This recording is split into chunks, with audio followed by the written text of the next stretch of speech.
This video is called I Can't Live Without Her, and the patron of righteous indignation derived from a broken heart. I am the most loyal angel that was ripped out of the sky by the great conspiracy. Conspar-A-C.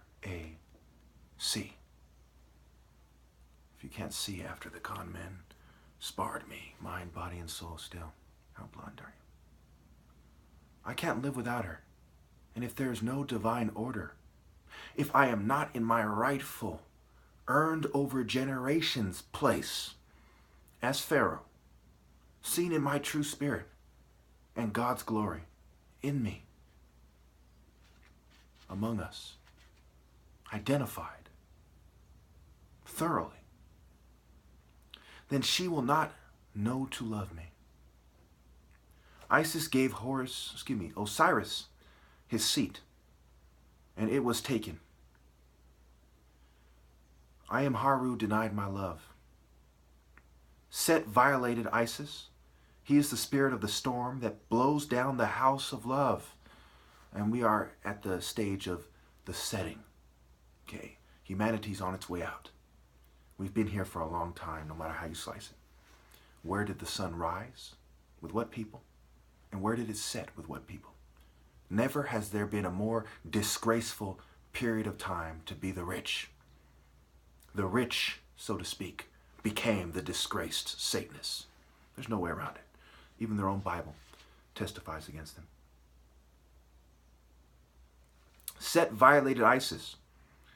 He is the spirit of the storm that blows down the house of love. The avenger protects those loyal to God by striking down God's enemies. Incidentally, it is foolish to depict Jesus as being crucified instead of putting down the scum. Okay, this has gotten across the wrong message. People weren't in the right state of mind or in the right place in the order to receive this message. Scripture in our society is a useless weapon. We have seen it wielded with grace and still have no lasting effect. Man must be in the divine order to be receptive to Scripture, just to have a fair chance. This page is called Romeo, Love, Set versus Horus. This potentially pits those that feel love the deepest against each other, and make no mistake, they are warriors. Not to mention those that feel extreme lust turned against those loyal to love and Pharaoh, Set versus Horus. It is the master chemist and psychologist working for his temple's investors that wins the most attractive women for the corporate investors of those dark cults. Just like in Rome, the corporate entities funded the cults to have their way with people by influencing social life and culture. The illusionist wizard, the shrink, he shrinks your positive effect like a vampire shrinks and saps away your life force. And their mental health allies assist them. The gender-neutral, mischievous people that elves are based on. The bully wanting to be seen as greater, when yes, God, Ra, is the greatest. And other like-minded knaves. They're the obstacle. Among other obstacles. If Romeo knew Juliet's spirit and these knaves kept her from him, would he not kill himself all the same? Is it not the viper's bite that slowly kills? What I mean by that, for you fucking idiots, is that if Romeo never was paired with Juliet, if he never had romantic experiences with her, but he knew that she was out there, he knew that her spirit was out there, and he couldn't achieve her because of these knaves, these liars in mental health, these social norm pushing political parties, law enforcement enforcing the culture, the military, all these groups that work together to make Babylon what it is. Would he not kill himself all the same? I say yes.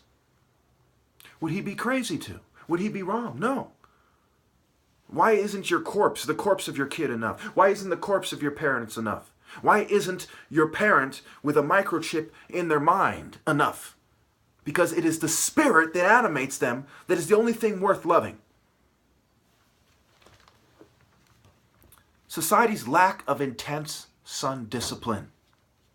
This is the process.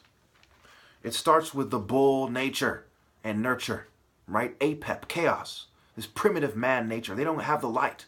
Man in his primitive form has no top martial artist, has no pharaoh, has no way to understand God. He's like a bull that's covering the light unwittingly. Step 2. So that's the A, right? The A is the bull and the problem. B, okay, the birds and the bees, the cult, occult, fertility, sex cult. So instead of the hawk, and the hawk is the A and the B, you have the bull, and then you have the cults that result from a lack of life and lack of light, sunlight. C, 3, philosophy, to determine perspective. So first it's the bull, then it's the cult, then it's the philosophy.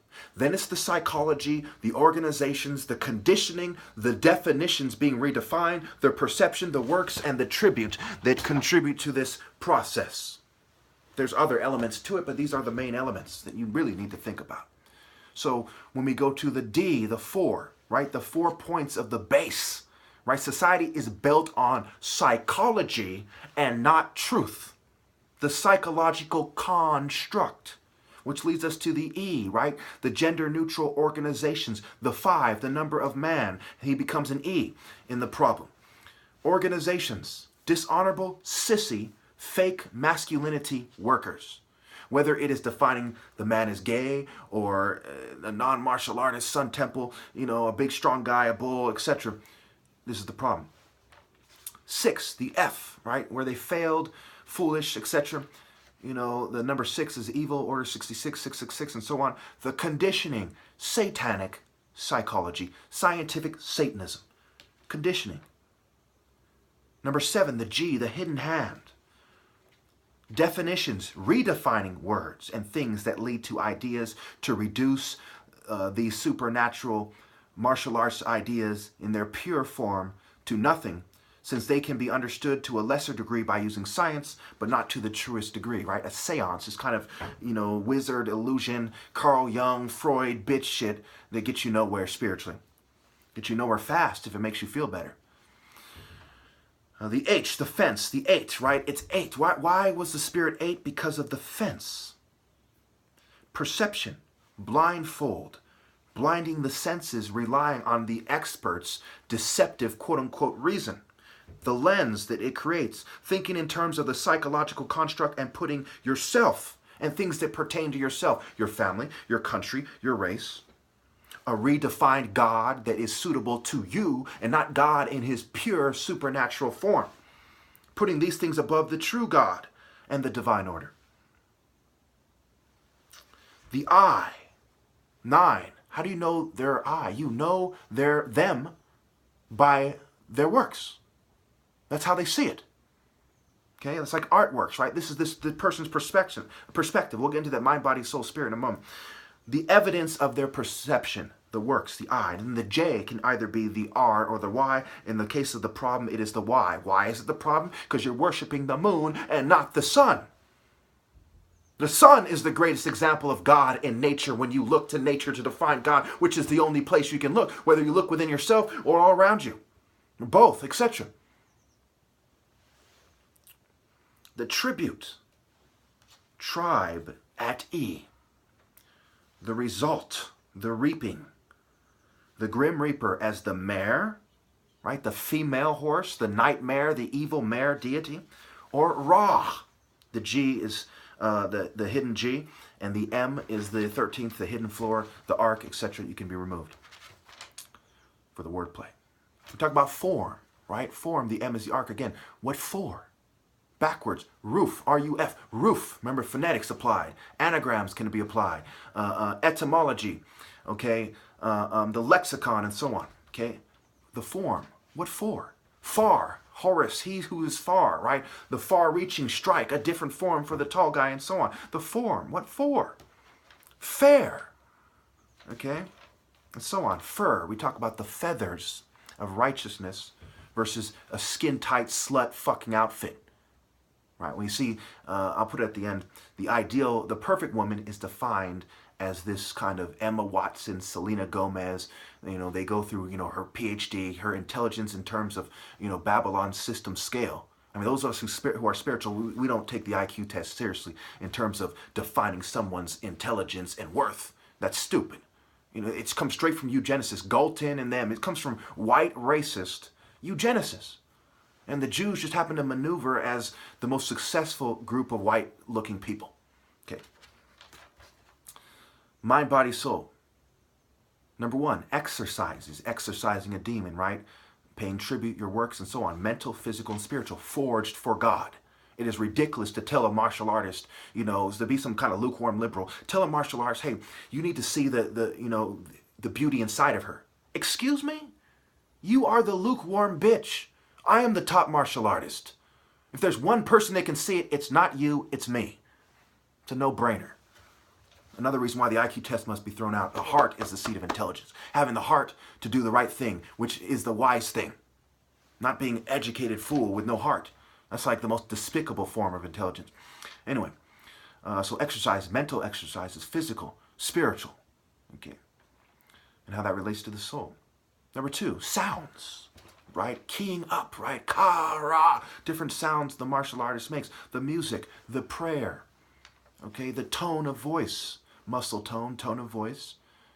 Dancing to the devil's tune and tone and so on. Number 3, the tattoos. If they don't see it my way, why are you putting tattoos on your body? If your body isn't your temple, why are you working out, liberal? Why are you putting tattoos on your body? And the conservatives, doesn't it say that Jesus said, I'll rebuild the temple in 3 days? If it's not your temple, then why are you a Christian? If the body's not important. And you rich motherfuckers, if it's not important, why do you have a trophy wife? Why do you breed horses and dogs? Fucking hypocrites. Number 4, the stretches. This is another form. What are the stretches for? Do you leave it at stretching? I'm doing yoga and that's my spiritual exercise. That's it. Do you do martial arts? And if you do you acknowledge the significance and lack of stretching? 5, sight, divine insight, foresight. Where one sets one's sights. Figure it out. Features, forearm. Again, the temple is one aspect. What spirit you're building toward. And if you're building toward the Spirit of God, you fall in line in the divine order. There's no two ways about it. If you're in the spirit of pure truth, are you not going to give the top martial artist his credit and the spiritual significance assigned to that? It's dumb. And when he's from the tribe of Judah, and he's mixed with and he's the descendant of the Hawk Temple of Narmer, how foolish is it not to give him his credit? Whether you're a pagan or a Christian or a Jew or a Muslim, by default you have to give him his credit. Stupid not to see it that way. It's stupid. You got a pyramid on the dollar bill. Anyway, number 7, diet. Right? Are you a cannibal? Do you insist on the right to eat human fetuses? Are you a sicko? What do you eat and why? How does it contribute to your mind, body, soul? Are they being drugged because you're doing the right thing, which is the highest form of diet? I'm getting bitten by snakes for carrying my cross. No one's diet is superior to mine. Number 8, form, application, execution. This is the true importance in form versus presentation. Are you presenting your image, or are you using your application and your execution to present to God you executing the spirit of evil? In terms of destroying it, not in terms of performing it masterfully, which is, the demonstration. Anyway, 10, the form as in body. What body are you forging and why? 11, obstacles. You must consider, what are this person's obstacles? Does he have a lack of obstacles from generations of doing the right thing? Or does he have old money from ill-gotten gains? Number 12, prior generations' gains continuing the great work. All right, so I'm going to leave that there. Again, what I was referring to in the title is Star Wars. Think Ip Man, when he says the woman is all that matters, and like the latest Ip Man at this point, when the video was made, okay? And I think that was the last Ip Man after Tyson, okay. And then I Can't Live Without Her, Anakin Skywalker, talking to why did he sell his soul? We see this as a recurring theme. Shaka Zulu talking about love. Well, I'm out of time.